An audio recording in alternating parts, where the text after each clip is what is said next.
Hi everyone, business bus പ്ലസിൻ്റെ പുതിയൊരു വീഡിയോയിലേക്ക് എല്ലാവർക്കും സ്വാഗതം. അപ്പോൾ ഇന്നത്തെ വീഡിയോയിൽ എങ്ങനെയാണ് മീഷോയിൽ സെല്ലറായിട്ട് രജിസ്റ്റർ ചെയ്യാമെന്നുള്ളതിൻ്റെ ഒരു ക്യാപ്സ്യൂൾ ക്ലാസ് ആണ്. അതായത് ഈ ബിഗിനേഴ്സിന് എളുപ്പത്തിൽ മനസ്സിലാവുന്ന രീതിയിൽ എല്ലാ പ്രോസസ്സും ഒന്ന് ചുരുക്കി വിശദീകരിക്കുന്ന രീതിയിലാണ് ഇന്നത്തെ വീഡിയോ ചെയ്യുന്നത്. മീഷോ സെല്ലിങ്ങിനെ പറ്റിയിട്ട് നമ്മളൊരു പ്ലേലിസ്റ്റ് ഓൾറെഡി ക്രിയേറ്റ് ചെയ്തിട്ടുണ്ട്. അതിൻ്റെ ലിങ്ക് ഞാൻ മുകളിൽ കൊടുക്കാം, അത് നിങ്ങൾക്ക് ചെക്ക് ചെയ്യാവുന്നതാണ്. ബിഗിനേഴ്സിനൊക്കെ വളരെ എളുപ്പത്തിൽ സെല്ലിംഗ് ചെയ്ത് തുടങ്ങാൻ പറ്റിയ ഒരു പ്ലാറ്റ്ഫോമാണ് മീഷോ. വലിയ രീതിയിലുള്ള ബുദ്ധിമുട്ടുകളോ കാര്യങ്ങളോ ഒന്നും ഇല്ലാതെ പ്രൊഡക്ട്സ് കയ്യിലുണ്ടെന്നുണ്ടെങ്കിൽ നിങ്ങൾക്ക് സെല്ലിംഗ് ചെയ്ത് തുടങ്ങാൻ പറ്റിയ ഒരു പ്ലാറ്റ്ഫോം തന്നെയാണ് മീഷോ. ബാക്കിയുള്ള പ്ലാറ്റ്ഫോംസിനെ ആമസോൺ, ഫ്ലിപ്കാർട്ടൊക്കെ അപേക്ഷിച്ച് നോക്കുമ്പോൾ മീഷോയിൽ നമുക്ക് സെല്ലറായിട്ട് രജിസ്റ്റർ ചെയ്ത് തുടങ്ങി സെല്ലിംഗ് ആരംഭിക്കാനായിട്ട് എളുപ്പമാണ്. അപ്പോൾ നമുക്കിതിനെ കൂടുതൽ ഡീറ്റെയിൽസിലേക്ക് അടക്കാം. ആദ്യം തന്നെ നമുക്കിതിന് എന്തൊക്കെ ഡോക്യുമെൻറ്റ്സ് ആണ് ആവശ്യമായിട്ട് വരുന്നത് എന്നുള്ളത് കാണാം. കോമൺ ആയിട്ടുള്ള ഡോക്യുമെൻറ്റ്സ് വരുന്നത് GST നമ്പറും ബാങ്ക് അക്കൗണ്ടും ആണ്. പക്ഷെ നിലവിൽ മീഷോയിൽ സെല്ലറായിട്ട് രജിസ്റ്റർ ചെയ്യാൻ GST നമ്പർ വേണം എന്നുള്ള നിർബന്ധമില്ല. അതിന് പകരമായിട്ട് നിങ്ങൾക്കൊരു എൻറോൾമെൻറ്റ് ID GST പോർട്ടലിൽ നിന്ന് എടുത്താൽ മതിയാവും. അപ്പോൾ GST ഇല്ലാത്തത് കൊണ്ട് നിങ്ങൾക്ക് മീഷോയിൽ സെല്ലറാവാൻ പറ്റില്ല എന്നൊരു പ്രശ്നം ഇനിയിപ്പോൾ ഇല്ല. എങ്ങനെയാണ് GST പോർട്ടലിൽ നിന്ന് ഈ ഒരു എൻറോൾമെൻറ്റ് ID എടുക്കുന്നത് എന്നുള്ളതിനെ പറ്റിയിട്ടുള്ള ഒരു വീഡിയോ നമ്മൾ ഓൾറെഡി ചെയ്തിട്ടുണ്ട്. അത് നിങ്ങൾക്ക് ചെക്ക് ചെയ്യാവുന്നതാണ്. അതിൻ്റെ ലിങ്ക് ഞാൻ മുകളിൽ ഐക്കാർഡിൽ കൊടുക്കാം. അപ്പോൾ GST നമ്പർ നിങ്ങൾക്ക് ഓൾറെഡി ഉണ്ട് എന്നുണ്ടെങ്കിലും ആ GST നമ്പർ നൽകിക്കൊണ്ട് നിങ്ങൾക്ക് മീഷോയിൽ രജിസ്റ്റർ ചെയ്യാം. ഇല്ല, നിങ്ങൾക്ക് GST നമ്പർ ഇല്ല, അല്ലാന്നുണ്ടെങ്കിൽ കോമ്പോസിഷൻ GST ആണ് ഉള്ളത് എന്നുണ്ടെങ്കിൽ ആ ഡീറ്റെയിൽസ് വെച്ചിട്ടും നിങ്ങൾക്ക് മീഷോയിൽ സെല്ലറായിട്ട് രജിസ്റ്റർ ചെയ്യാം. അപ്പോൾ ആദ്യത്തെ സ്റ്റെപ്പ് എന്ന് പറയുന്നത് നിങ്ങൾക്ക് GST എടുക്കാൻ താല്പര്യം ഉണ്ടെന്നുണ്ടെങ്കിൽ GST എടുക്കുക. GST ഓൾറെഡി ഉണ്ട് എന്നുണ്ടെങ്കിൽ ആ നമ്പർ ഉപയോഗിച്ചുകൊണ്ട് നിങ്ങൾക്ക് മീഷോയിൽ സപ്ലയർ ആയിട്ട് രജിസ്റ്റർ ചെയ്യാം. ഇല്ലാന്നുണ്ടെങ്കിൽ എൻറോൾമെൻറ്റ് ID എടുത്തിട്ട് ചെയ്യാനാണെന്നുണ്ടെങ്കിൽ എൻറോൾമെൻറ്റ് ID GST പോർട്ടലിൽ നിന്ന് എടുത്ത് അതിനുശേഷം മീഷോയിൽ സെല്ലറായിട്ട് രജിസ്റ്റർ ചെയ്യാം. അടുത്തതായിട്ട് വേണ്ടത് ബാങ്ക് അക്കൗണ്ട് ആണ്. ബാങ്ക് അക്കൗണ്ട് കറണ്ട് അക്കൗണ്ട് വേണം എന്നുള്ള നിർബന്ധമൊന്നുമില്ല. നിങ്ങളുടെ പേഴ്സണൽ അക്കൗണ്ടും നിങ്ങൾക്ക് നൽകാവുന്നതാണ്. അപ്പോൾ മെയിനായിട്ട് വരുന്നത് GST നമ്പർ അല്ലെങ്കിൽ എൻറോൾമെൻറ്റ് ID പിന്നെ ബാങ്ക് അക്കൗണ്ടും ആണ്. ഇത് രണ്ടും വെച്ചിട്ട് നമ്മുടെ ബേസിക് ആയിട്ടുള്ള മറ്റ് ഡീറ്റെയിൽസും വെച്ചിട്ട് നമുക്ക് മീഷോയിൽ സെല്ലറായിട്ട് രജിസ്റ്റർ ചെയ്യണം. അതാണ് രണ്ടാമത്തെ സ്റ്റെപ്പ് വരുന്നത്. അതിനുശേഷം നിങ്ങൾ നോക്കേണ്ടത് നിങ്ങളുടെ പ്രൊഡക്ട്സിൻ്റെ നിങ്ങൾ എന്തൊക്കെയാണോ മീഷോയിൽ വിൽക്കാനായിട്ട് താല്പര്യപ്പെടുന്നതെന്ന് വെച്ചാൽ അത് ആ പ്രൊഡക്ട്സ് ഏത് കാറ്റഗറിയിൽ വരുന്നു എന്നുള്ളത് മനസ്സിലാക്കുക എന്നുള്ളതാണ്. ഇത് നമുക്ക് ലിസ്റ്റിംഗ് ആവശ്യത്തിനായിട്ടാണ്. മീഷോയുടെ കാര്യം പറയുകയാണെന്നുണ്ടെങ്കിൽ നമുക്ക് യാതൊരു വിധത്തിലുള്ള സെല്ലിംഗ് അപ്രൂവലുകളും എടുക്കേണ്ടതായിട്ട് വരുന്നില്ല. അതുകൊണ്ട് തന്നെ അനായാസം നമുക്ക് ലിസ്റ്റിംഗ് ചെയ്ത് പ്രൊഡക്ട്സ് ലൈവ് ആക്കാൻ വേണ്ടി സാധിക്കും.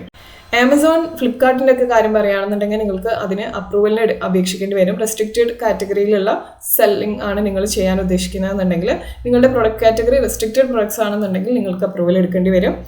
മീഷോയിൽ നിങ്ങൾക്ക് യാതൊരു തരത്തിലുള്ള കാറ്റഗറി അപ്രൂവൽ, അതായത് ഫ്ലിപ്കാർട്ടിലെ പറയുകയാണെങ്കിൽ വെർട്ടിക്കൽ അപ്രൂവലോ അല്ലെങ്കിൽ ബ്രാൻഡ് അപ്രൂവലോ എന്നുള്ള ഒരു പ്രോസസ്സും ഇല്ല. ജസ്റ്റ് നിങ്ങളുടെ പ്രൊഡക്ട്സിൻ്റെ ഡീറ്റെയിൽസ് ആഡ് ചെയ്ത് കൊടുക്കുക, അവരത് അപ്രൂവൽ ചെയ്ത് കഴിഞ്ഞാൽ നിങ്ങൾക്ക് പ്രൊഡക്റ്റ് ലൈവായി.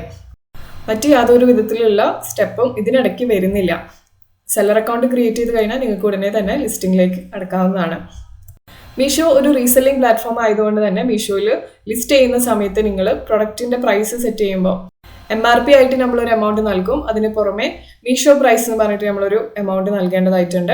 അപ്പോൾ ഈ മീഷോ പ്രൈസ് എന്ന് പറയുന്നത് മീഷോയിലെ റീസെല്ലേഴ്സിനും കൂടെ മാർജിൻ എടുത്തുകൊണ്ട് സെല്ലിംഗ് ചെയ്യാൻ പറ്റുന്ന ഒരു പ്രൈസ് ആയിരിക്കണം നിങ്ങൾ സെറ്റ് ചെയ്യേണ്ടത്. മീഷോയിൽ നിങ്ങൾക്ക് സിംഗിൾ കാറ്റലോഗ്സും അതുപോലെ ബൾക്ക് കാറ്റലോഗ്സും ലിസ്റ്റ് ചെയ്യാവുന്നതാണ്. സിംഗിൾ കാറ്റലോഗ് എന്ന് പറയുന്നത് ഒരേ രീതിയിലുള്ള ഒരു പ്രൊഡക്റ്റ് നിങ്ങൾക്ക് അതിൻ്റെ കളർ വേരിയേഷൻസോ സൈസ് വേരിയേഷൻസോ അടക്കം ലിസ്റ്റ് ചെയ്യുന്നതിനെയാണ് നമ്മൾ സിംഗിൾ കാറ്റലോഗ് എന്ന് ഉദ്ദേശിക്കുന്നത്. ഇനി ബൾക്ക് ലിസ്റ്റിംഗ് ആണ് അല്ലെങ്കിൽ ബൾക്ക് കാറ്റലോഗ് ലിസ്റ്റിംഗ് ആണെന്നുണ്ടെങ്കിൽ എങ്ങനെയാണെന്ന് വെച്ച് കഴിഞ്ഞാൽ മറ്റ് പല രീതിയിലുള്ള പ്രൊഡക്ട്സ്, അതായത് കിഡ്സിൻ്റെ പ്രൊഡക്റ്റ് ഉണ്ട്, ലേഡീസിൻ്റെ പ്രൊഡക്റ്റ് ഉണ്ട്, ജെൻസിൻ്റെത് ഉണ്ട്, അങ്ങനെയൊക്കെ ആണെന്നുണ്ടെങ്കിൽ എല്ലാം നമുക്കൊരു ലിസ്റ്റിൽ ഒരു ഫയലിൽ നമ്മുടെ കയ്യിലുള്ള കംപ്ലീറ്റ് പ്രൊഡക്ട്സിൻ്റെ എല്ലാ ഡീറ്റെയിൽസും, പ്രൊഡക്റ്റിൻ്റെ ടൈറ്റിൽ, ഡിസ്ക്രിപ്ഷന്, അതിൻ്റെ സൈസ് വേരിയേഷൻസ്, ഇങ്ങനെയുള്ള കാര്യങ്ങളെല്ലാം ആഡ് ചെയ്തതിന് ശേഷം നമ്മളത് അപ്ലോഡ് ചെയ്ത് കൊടുക്കുകയാണ് ചെയ്യാം. അപ്പോൾ നമുക്ക് സിംഗിൾ കാറ്റലോഗായിട്ടും അപ്ലോഡ് ചെയ്യാം, ബൾക്ക് കാറ്റലോഗായിട്ടും അപ്ലോഡ് ചെയ്യാം. ഇനി മീഷോയിൽ സെല്ല് ചെയ്യുന്നതിൻ്റെ ചാർജസിനെ പറ്റി പറയുകയാണെന്നുണ്ടെങ്കിൽ നിലവിൽ മീഷോയിൽ രജിസ്റ്റർ ചെയ്യുന്നതിന് യാതൊരു വിധത്തിലുള്ള ചാർജസും ഇല്ല. അതുപോലെ തന്നെ മീഷോയ്ക്ക് യാതൊരു വിധത്തിലുള്ള കളക്ഷൻ ഫീയും ഇല്ല. പേയ്മെൻറ്റ് ഗേറ്റ്വേക്കും അല്ലെങ്കിൽ ക്യാഷ് ഓൺ ഡെലിവറിക്ക് ഓർഡേഴ്സ് വരുന്നതിനൊന്നും നമുക്ക് പ്രത്യേകമായിട്ടൊരു ഫീസ് കൊടുക്കേണ്ടതായിട്ട് വരുന്നില്ല. അതുപോലെ തന്നെ മീഷോയിൽ ഓർഡർ ക്യാൻസലായി പോകുന്നതിനൊന്നും പെനാൽറ്റിയും വരുന്നില്ല. മാത്രമല്ല നിലവിൽ മീഷോയിൽ 0% കമ്മീഷനാണ്. അതുകൊണ്ട് തന്നെ മീഷോയ്ക്ക് കമ്മീഷനായിട്ട് യാതൊരു എമൗണ്ട് നിങ്ങൾ പേ ചെയ്യേണ്ടതായിട്ട് വരുന്നില്ല. ഇനി ഡെലിവറി ചാർജസിനെ പറ്റി പറയുകയാണെന്നുണ്ടെങ്കിൽ കമ്പാരിറ്റീവ്ലി മറ്റ് പ്ലാറ്റ്ഫോംസിനേക്കാളും കുറഞ്ഞ ഡെലിവറി ചാർജസ് ആണെന്നാണ് ഇവർ അവകാശപ്പെടുന്നത്. ഇനി മറ്റ് പ്ലാറ്റ്ഫോംസിനെ കമ്പയർ ചെയ്യുമ്പോൾ മീഷോയിൽ മറ്റൊരു പ്രൈസ്, മീഷോ പ്രൈസ് അതുപോലെ MRP അതിന് പുറമേ ഉള്ള ഒരു പ്രൈസാണ് റിട്ടേൺസ് പ്രൈസ് എന്ന് പറയുന്നത്. അപ്പോൾ എന്താണ് ഈ റിട്ടേൺസ് പ്രൈസ് എന്നുള്ളത് പറഞ്ഞുതരാം. അതായത് മീഷോയിൽ കമ്പാരിറ്റീവ്ലി മറ്റ് പ്ലാറ്റ്ഫോംസിനേക്കാളും റിട്ടേൺസ് സെല്ലറിന് അധികമായിട്ട് വരാനുള്ള ചാൻസസ് ഉണ്ട്. അതുകൊണ്ട് തന്നെ ഈ ഒരു പ്രോബ്ലം സോൾവ് ചെയ്യാനായിട്ട് റിട്ടേൺസ് പ്രൈസ് എന്ന് പറഞ്ഞിട്ടുള്ള ഒരു പ്രൈസ് മീഷോ ഇൻട്രൊഡ്യൂസ് ചെയ്തിട്ടുണ്ട് റീസെൻ്റ് ആയിട്ട്. അത് എന്താണ് ബെനിഫിറ്റ് എന്ന് വെച്ച് കഴിഞ്ഞാൽ കസ്റ്റമേഴ്സിന് ഓർഡർ ചെയ്യുന്ന സമയത്ത് 2 ഓപ്ഷൻസ് അവൈലബിൾ ആയിരിക്കും. ഒന്ന് മീഷോ പ്രൈസിൽ പ്രൊഡക്റ്റ് പർച്ചേസ് ചെയ്യാനും അതുപോലെ തന്നെ റിട്ടേൺസ് പ്രൈസിൽ പ്രൊഡക്റ്റ് പർച്ചേസ് ചെയ്യാനും. മീഷോ പ്രൈസിനേക്കാൾ കുറച്ച് എമൗണ്ട് കുറവായിരിക്കും റിട്ടേൺസ് പ്രൈസ് എന്ന് പറയുന്നത്. അതുകൊണ്ട് തന്നെ റിട്ടേൺസ് പ്രൈസ് വെച്ചിട്ട് ഓർഡർ ചെയ്യാണ് കസ്റ്റമർ എന്നുണ്ടെങ്കിൽ ചില സാഹചര്യങ്ങളിൽ ചില കണ്ടീഷൻസ് മീഷോ പറയുന്നുണ്ട്. ആ സിറ്റുവേഷൻസിൽ മാത്രമേ റിട്ടേൺസ് ചെയ്യാനായിട്ട് അവർക്ക് പോസിബിൾ ആവുകയുള്ളൂ. അല്ല മീഷോ പ്രൈസിലാണ് അവർ പ്രൊഡക്റ്റ് പർച്ചേസ് ചെയ്യുന്നത് എന്നുണ്ടെങ്കിൽ മീഷോൻ്റെ സാധാരണ രീതിയിൽ വരുന്ന റിട്ടേൺസിൻ്റെ പോളിസി പ്രകാരമുള്ള എല്ലാ കണ്ടീഷൻസിൻ്റെയും മുകളിൽ അവർക്ക് പ്രൊഡക്റ്റ് റിട്ടേൺ ചെയ്യാവുന്നതാണ്. അപ്പോൾ മീഷോയിൽ സെല് ചെയ്യുന്ന സെല്ലേഴ്സിൻ്റെ മെയിൻ ഒരു തലവേദനയാണ് ഇത്രയും റിട്ടേൺസ് വരിക എന്നുള്ളത്. അപ്പോൾ അത് റെഡ്യൂസ് ചെയ്യുന്നതിന് വേണ്ടിയിട്ട് ഇൻട്രൊഡ്യൂസ് ചെയ്തിരിക്കുന്ന ഒരു കാര്യമാണ് റിട്ടേൺസ് പ്രൈസ് എന്ന് പറയുന്നത്. അപ്പോൾ പരമാവധി നിങ്ങൾ എപ്പോഴും ഓർഡർ മീഷോയിൽ അയക്കുമ്പോൾ പ്രത്യേകിച്ചും ശ്രദ്ധിക്കേണ്ടത് നിങ്ങൾ കറക്റ്റ് അതേ ഐറ്റം തന്നെയല്ലേ അയക്കുന്നത് എന്നുള്ളത് ഉറപ്പ് വരുത്തുക. ഓർഡർ ചെയ്ത കസ്റ്റമേഴ്സിൻ്റെ അതേ പ്രിഫറൻസിലുള്ള പ്രൊഡക്റ്റ് തന്നെ അയക്കാനായിട്ട് നിങ്ങൾ ശ്രദ്ധിക്കുക. ക്വാളിറ്റി വൈസും അതുപോലെ സൈസ് വൈസും എല്ലാം യാതൊരുവിധ ഡിസ്ക്രിപ്പൻസിയും ഇല്ല എന്നുള്ളത് നിങ്ങൾ ഉറപ്പ് വരുത്തുക. ഇത്രയൊക്കെ ചെയ്താൽ പോലും നിങ്ങൾക്ക് റിട്ടേൺസ് പ്രതീക്ഷിക്കാം. പക്ഷേ റിട്ടേൺസ് റെഡ്യൂസ് ചെയ്യുന്നതിന് ഹെൽപ്ഫുൾ ആവുന്ന കാര്യങ്ങളാണ് പറയുന്നത്. അതുപോലെ തന്നെ പ്രൊഡക്റ്റ് ലിസ്റ്റ് ചെയ്യുന്ന സമയത്ത് നിങ്ങൾ പരമാവധി ശ്രദ്ധിക്കുക നിങ്ങൾ എൻ്റർ ചെയ്തിരിക്കുന്ന എല്ലാ ഇൻഫർമേഷനും കറക്റ്റാണ് എന്നുള്ളത്. മീഷോയിൽ വരുന്ന മറ്റൊരു സാഹചര്യമാണ് സെല്ലേഴ്സിന് അവർ പ്രൊഡക്റ്റ് അയച്ചതിന് ശേഷം ബയ്യർ ആ ഒരു പ്രൊഡക്റ്റ് എടുത്തതിന് ശേഷം മറ്റൊരു പ്രൊഡക്റ്റ് പാക്ക് ചെയ്തിട്ട് അയക്കുന്നത്. അതായത് ഇത് ഒരു റിട്ടേൺ ആണ് എന്ന രീതിയിൽ വരുന്നത്. അപ്പോൾ ഇത് നിങ്ങൾക്ക് എന്ത് ചെയ്യാമെന്ന് വെച്ചാൽ അൺബോക്സ് ചെയ്യുന്ന സമയത്ത് റിട്ടേൺസ് എന്ത് വന്നു കഴിഞ്ഞാലും അൺബോക്സ് ചെയ്യുന്ന സമയത്ത് നിങ്ങൾ വീഡിയോ എടുക്കുക. അതിൻ്റെ ഇമേജസ് എല്ലാം എടുത്തതിന് ശേഷം മാത്രം നിങ്ങൾ പ്രൊഡക്റ്റ് മറ്റൊരു പ്രൊഡക്റ്റാണ് വന്നതെന്നുണ്ടെങ്കിൽ നിങ്ങൾക്ക് ക്ലെയിം ചെയ്യാനായിട്ടുള്ള ഓപ്ഷൻ ഉണ്ട്. അപ്പോൾ ഇങ്ങനെ നിങ്ങൾ ക്ലെയിം ചെയ്യുന്ന സമയത്ത് മീഷോ നിങ്ങൾക്ക് ക്യാഷ് റീഫണ്ട് ചെയ്ത് തരാനായിട്ടുള്ള സാധ്യതകളുണ്ട്. മീഷോയിൽ നിങ്ങൾക്കൊരു ഓർഡർ വരുന്ന സമയത്ത് അത് അക്സെപ്റ്റ് ചെയ്യണോ ഡിക്ലൈൻ ചെയ്യണോ എന്നുള്ളൊരു ഓപ്ഷൻ ആയിരിക്കും ആദ്യം വരുന്നത്. അപ്പോൾ നിങ്ങളത് അക്സെപ്റ്റ് ചെയ്ത് കഴിഞ്ഞാൽ നിങ്ങൾക്ക് അതിൻ്റെ ലേബിൾ പ്രിൻ്റ് എടുക്കാനുള്ള ഓപ്ഷൻ ഉണ്ടായിരിക്കും. അതിനുശേഷം നിങ്ങൾക്ക് ആ ഒരു ഓർഡർ പാക്ക് ചെയ്തിട്ട് അവരുടെ പിക്കപ്പ് ഏജൻസ് വന്ന് എടുക്കുന്നത് വരെ നിങ്ങൾക്ക് വെയിറ്റ് ചെയ്യാവുന്നതാണ്.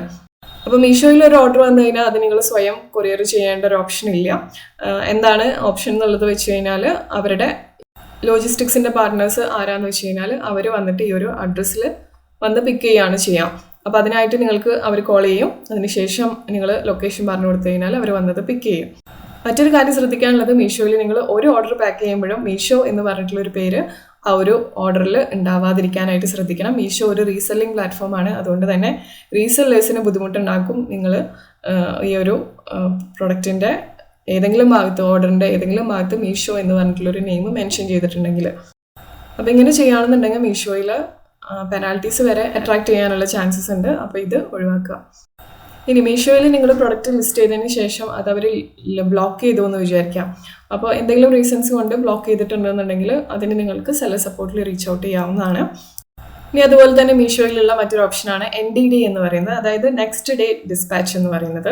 അപ്പോൾ ഈ ഒരു NDD എന്നുകൊണ്ട് ഉദ്ദേശിക്കുന്നത് നിങ്ങൾക്ക് നിങ്ങളുടെ പ്രൊഡക്ട്സ് ഉടനെ തന്നെ ഡിസ്പാച്ച് ചെയ്യാൻ പറ്റും എന്നുണ്ടെങ്കിൽ നിങ്ങൾക്ക് നെക്സ്റ്റ് ഡേ ഡിസ്പാച്ചിന് വേണ്ടി അപേക്ഷിക്കാവുന്നതാണ്. ഇത് നിങ്ങൾക്ക് സെല്ലർ സപ്പോർട്ടിൽ വന്നിട്ട് ഒരു ആപ്ലിക്കേഷൻ സബ്മിറ്റ് ചെയ്യുക. അതിനുശേഷം അവർ അത് നിങ്ങൾക്ക് അലോ ചെയ്ത് കഴിഞ്ഞിട്ടുണ്ടെന്നുണ്ടെങ്കിൽ നിങ്ങൾക്ക് വരുന്ന ഓർഡേഴ്സ് പിന്നെ നെക്സ്റ്റ് ഡേ ഡിസ്പാച്ചിൻ്റെ ടാഗോട് കൂടിയിട്ടായിരിക്കും വരുന്നത്. മാത്രമല്ല ബയേഴ്സിന് ആ ഒരു ലിസ്റ്റിംഗ് മീഷോ പ്ലാറ്റ്ഫോമിൽ ഡിസ്പ്ലേ ചെയ്യപ്പെടുന്നത് നെക്സ്റ്റ് ഡേ ഡിസ്പാച്ച് എന്ന് പറഞ്ഞിട്ടുള്ള ടാഗോട് കൂടിയിട്ടായിരിക്കും. മീഷോ സെല്ലിങ്ങിനെ പറ്റി ഡീറ്റെയിൽ ആയിട്ട് നിങ്ങൾക്ക് അറിയണം എന്നുണ്ടെങ്കിൽ നമ്മുടെ വെബ്സൈറ്റ് ആയിട്ടുള്ള businessbuzz+.com എന്ന് പറഞ്ഞിട്ടുള്ള വെബ്സൈറ്റ് വിസിറ്റ് ചെയ്യുക. ഇതിൽ BB+ കോഴ്സസ് എന്ന് പറഞ്ഞിട്ടുള്ള പേജ് നിങ്ങൾ നോക്കുകയാണെന്നുണ്ടെങ്കിൽ നമ്മൾ ഇതുവരെ ഓഫർ ചെയ്തിട്ടുള്ള എല്ലാ കോഴ്സസും നിങ്ങൾക്ക് കാണാം. ആമസോൺ, മീഷോ, ഫ്ലിപ്കാർട്ട് എന്നുപോലെയുള്ള പ്ലാറ്റ്ഫോംസിൽ എങ്ങനെ സെല്ലറായിട്ട് രജിസ്റ്റർ ചെയ്യാം എന്നുള്ളതിനെ പറ്റിയിട്ടും മറ്റ് ഡീറ്റെയിൽസ് എല്ലാം ഡീറ്റെയിൽ ആയിട്ട് വിശദീകരിക്കുന്ന കോഴ്സസാണിത്. അപ്പോൾ താല്പര്യമുള്ളവർക്ക് ഇതിൻ്റെ കരിക്കുലം ടാബ് ചെക്ക് ചെയ്ത് കഴിഞ്ഞാൽ ഏതൊക്കെ ടോപ്പിക്സ് ആണ് ഡീൽ ചെയ്യുന്നത് എന്നുള്ളത് മനസ്സിലാവും. അപ്പോൾ ഇത്രയേ ഉള്ളൂ ഇന്നത്തെ video. Thank you so much for watching.